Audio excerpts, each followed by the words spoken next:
Vote देकर के आप किसी को खरीद नहीं लेते। एक वोट देकर के आप किसी को निर्धारित करते हैं कि आप इस काम के लिए हमारे लिए तैयार रहिए, हम आपके लिए सहयोगी बनकर के साथ में चलेंगे। एक वोट देकर के, और वोट तो खरीद भी लिए जाते हैं।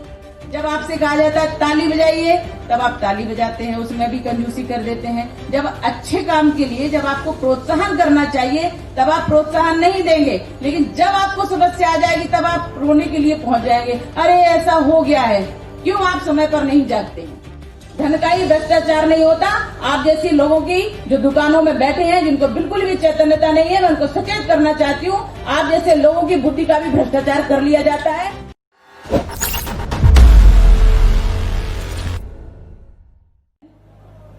और जो भी इस आवाज को सुन रहे हैं, उन सबके लिए मेरा आग्रह है कि जब भी कोई ऐसे कार्यक्रम होते हैं, वो आपकी जानकारी के लिए होते हैं, आपके विकास के लिए होते हैं और आपके आगे प्रगति के लिए होते हैं, आपके भविष्य का निर्धारण करने के लिए होते हैं, आपके यहाँ नीति निर्धारण करने के लिए होते हैं और उससे आप प्रभावित होते हैं। इसलिए आपको जागरूक रहना चाहिए। जब आपसे कहा जाता है ताली बजाइए, तब आप ताली बजाते हैं, उसमें भी कंजूसी कर देते हैं। जब अच्छे काम के लिए जब आपको प्रोत्साहन करना चाहिए, तब आप प्रोत्साहन नहीं देंगे, लेकिन जब आपको समस्या आ जाएगी तब आप रोने के लिए पहुंच जाएंगे, अरे ऐसा हो गया है।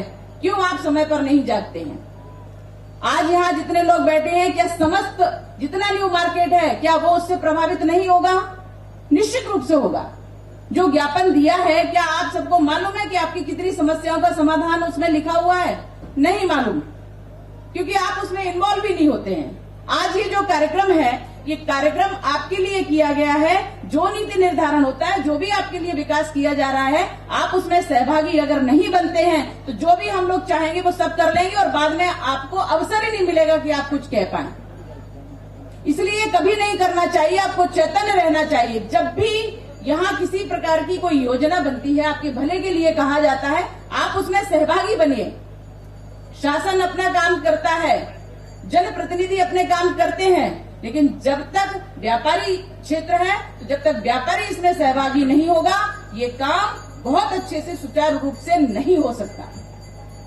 इसलिए अगर आप चैतन्य नहीं होंगे, तो फिर मैं भी सुनने के लिए बाध्य नहीं हूँ, क्योंकि जब हम आपके लिए तत्पर रहते हैं, खड़े होते हैं, तब आपको ये भी नहीं लगता कि हमारे यहाँ अगर कोई आया है, हमारी बात करने के लिए आया, हमारे जनप्रतिनिधि हैं, जिनको आप वोट दे करके स्थान पर पहुंचाते हैं, क्या आपको उस जागृति की बिल्कुल आवश्यकता नहीं है? आपकी परेशानी सुनने का भी हमें कर्तव्य है हमारा, परंतु आपको अपनी परेशानी को दूर करने के लिए भी आने की आवश्यकता है और ये आपका कर्तव्य है। मैं थोड़ा स्पष्ट बोलने में विश्वास भी रखती हूँ और हम बदनाम भी हैं इस मामले में, लेकिन मुझे लगता है कि ये स्पष्टता बहुत जरूरी है। एक वोट देकर के आप किसी को खरीद नहीं लेते। एक वोट देकर के आप किसी को निर्धारित करते हैं कि आप इस काम के लिए हमारे लिए तैयार रहिए, हम आपके लिए सहयोगी बनकर के साथ में चलेंगे। एक वोट देकर के, और वोट तो खरीद भी लिए जाते हैं। कांग्रेसियों ने हमेशा ये काम किया है, लेकिन मुझे लगता है कि भारतीय जनता पार्टी सदैव आपके साथ रही और आज जो प्रगति का मार्ग आपके लिए प्रशस्त हुआ है, जो यहाँ भूमि पूजन हुआ है, ये भूमि पूजन न्यू मार्केट के विकास के लिए, आप लोगों की प्रगति के लिए, आप लोगों की उन्नति के लिए, आप लोग अच्छे से धनोपार्जन करें, अपना भरण पोषण करें और अच्छी स्थिति में आकर के हमारे भोपाल की आर्थिक स्थिति बनाएं और देश को कर दे करके मजबूत करें। ये आपका दायित्व है और हम प्रतिनिधि, जनप्रतिनिधि आपके साथ हैं। लेकिन जब तक आप सचेत नहीं होंगे, मुझे लगता है कि इतनी जागरूकता जो होनी चाहिए वो आप में नहीं है। इसलिए प्रगति अभी तक रुकी हुई थी। उसका कारण था कि कांग्रेस ने सदैव ऐसे लोगों का लाभ उठाया है। अगर कुछ यहाँ होता है तो भाजपा ने ही विचार किया है कि ऐसे अगर हम कॉम्प्लेक्स बनाते हैं, तो कुछ लोगों का समर्पण था कि हम इसके लिए कष्ट सहन कर लेंगे, पर शायद प्राकृतिक आपदा रही और उसमें आग लगी दुकानों में। लेकिन मुझे ऐसा लगता है कि वो जो भी हुआ नव निर्माण के लिए, ऐसा कभी कभी अपने आप ही हो जाता है, प्राकृतिक रूप से हो जाता है, तो हमें उसका दुख नहीं मनाना चाहिए। कभी कभी ऐसे विध्वंस जो ईश्वर करता है, वो विध्वंस नव निर्माण का एक रूप लेकर के आता है। तो ये प्रगति आपके लिए निश्चित रूप से बहुत ही लाभकारी, आपके भविष्य के लिए लाभकारी होगा। जो भी ज्ञापन दिया गया है यहाँ, वो सब यहाँ की नीति निर्धारण के लिए किया गया है।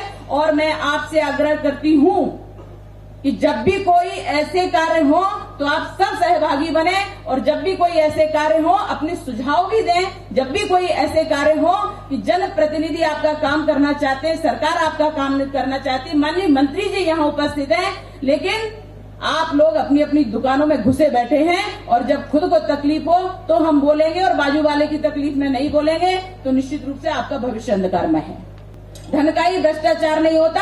आप जैसी लोगों की जो दुकानों में बैठे हैं, जिनको बिल्कुल भी चैतन्यता नहीं है, मैं उनको सचेत करना चाहती हूँ। आप जैसे लोगों की बुद्धि का भी भ्रष्टाचार कर लिया जाता है, और कांग्रेस आज तक देश के साथ ये करती रही है। भोपाल में न्यू मार्केट में भी ये होता रहा है।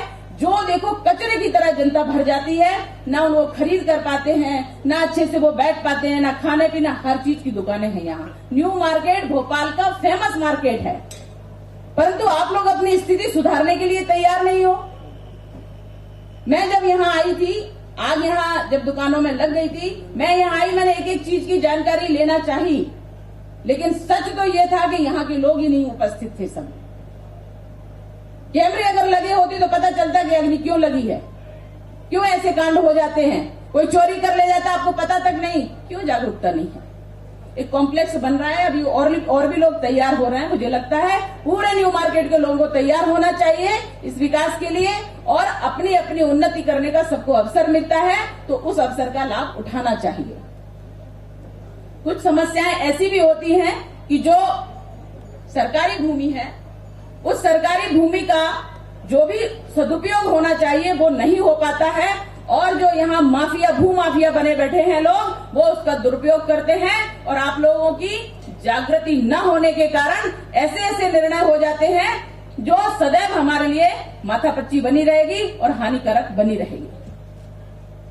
माननीय मंत्री जी के लिए ज्ञापन दिया गया है, हम जनप्रतिनिधियों को भी ज्ञापन दिया गया है, सब समस्याएं मालूम है, सुझाव पता चले हैं, उन सुझाव से आप भी अवगत होइए, और इसमें क्या स्थायी निर्माण हो सकता है, वो निर्माण के लिए मैंने भी माननीय मंत्री जी से आग्रह किया है कि कोई भी सरकारी भूमि का दुरुपयोग ना कर सके। इसके लिए कुछ ऐसे कठोर कदम उठाने पड़ेंगे कि जिससे कि लोगों का, हमारे व्यापारियों का लाभ हो, और लाभ लेकर के वो हम सब जनप्रतिनिधियों के प्रति अपने कर्तव्य का जो पालन करते हैं। और जब हम जनप्रतिनिधि आपके लिए कर्तव्य का पालन करने के लिए आते हैं, तो हम आपका बिल्कुल पूरी तरह से विकास चाहते, उन्नति चाहते, कल्याण चाहते हैं। इसलिए आप भी सचेत होइए, हम आपके साथ हैं, और जब हम और आप साथ मिलकर के चलेंगे तो वो दिन दूर नहीं कि भोपाल की कायाकल्प हो जाएगी, भू माफियाओं का राज खत्म हो जाएगा। माननीय शिवराज जी ने कदम उठा लिया है, और इसलिए वो जिस तरह से भू माफियाओं को मुंह तोड़ जवाब दे रहे हैं, भू माफियाओं का यहाँ कब्जा खत्म कर रहे हैं, उसी प्रकार से उन्नति के अवसर बढ़ते चले जाएंगे, और आप व्यापारी वर्ग बहुत अच्छे से धनोपार्जन कर पाएंगे। हम सब आपकी सेवा के लिए तत्पर हैं, पर आप जागरूक रहिए। मैं ज्यादा नहीं कहूंगी क्योंकि माननीय मंत्री जी बैठे हैं और इस विभाग के मंत्री जी हैं, इसलिए बहुत अच्छे से आपको जो बात कहेंगे आप उसको सुनिए और सचेत रहिए, उन्नति करिए, प्रगति करिए, खूब विकास करिए। आपके लिए खूब लाभकारी हो ये समय और ये अवसर आपको प्राप्त होते रहे। भारत माता की जय, वंदे मातरम। अगर आपको हमारे वीडियोस पसंद आए तो प्लीज लाइक करें, सब्सक्राइब करें और शेयर करें।